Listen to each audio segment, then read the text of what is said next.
We all know the Battle of St. George's Caye is a big deal in our country's history. But did you know the fight actually stretched over an entire week? That's right, from September 3rd to the 10th back in 1798. But it's that final showdown on September 10th that we celebrate, the day Belizean defenders stood their ground and secured victory.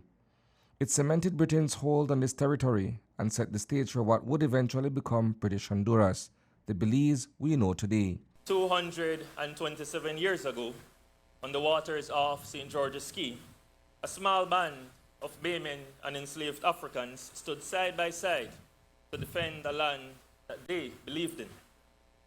A future they could not yet see, but one they were willing to fight for. They faced an empire. They faced uncertainty. They faced odds that by all logic should have broken them. But they did not break. They stood firm. They resisted. And they won. These celebrations go way beyond a single day. They're part of our big September celebrations, which all lead up to Independence Day on the 21st. You know the vibe. Colorful parades with floats, music pumping, dancers in full swing. Plus, there are educational events to remind us why this history matters, and plenty of traditional Belizean music and dance to keep the culture alive. This year is the 227th anniversary of the Battle of St. George's Caye. For Belizeans at home and across the diaspora,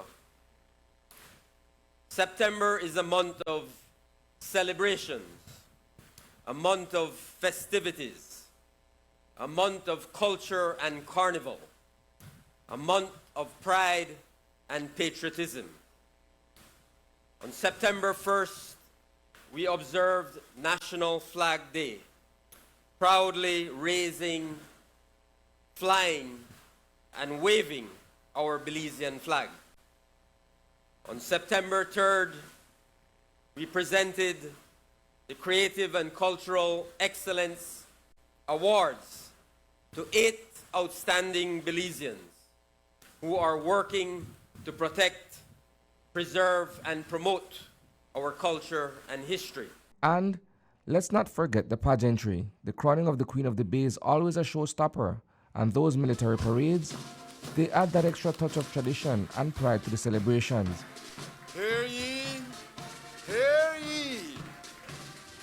Whereas the reigning Queen of the Bay, Diane Leng the Graceful, having decided to relinquish her throne and lay down the crown and scepter of the Bay, did on the 30th August 2025 at the Belize City Civic Center with the advice and counsel of Queen Lynette Daniels, Queen Ronnie Caye, Mr. Evandale Baptist, Queen Karen Russell, Queen Amanda Taylor, who being persons of excellent taste, sound mind, and with knowledge of beauty, charm, and intelligence, did choose and name as her successor Samantha Ramirez, the Charming, to the joy of the people of the Bay. Here's a fun fact. St. George's Caye isn't just any island. Sitting just off the coast of Belize City, it's a national historical landmark, and believe it or not, it was once Belize's very first capital. Reporting for News 5, I am Caye.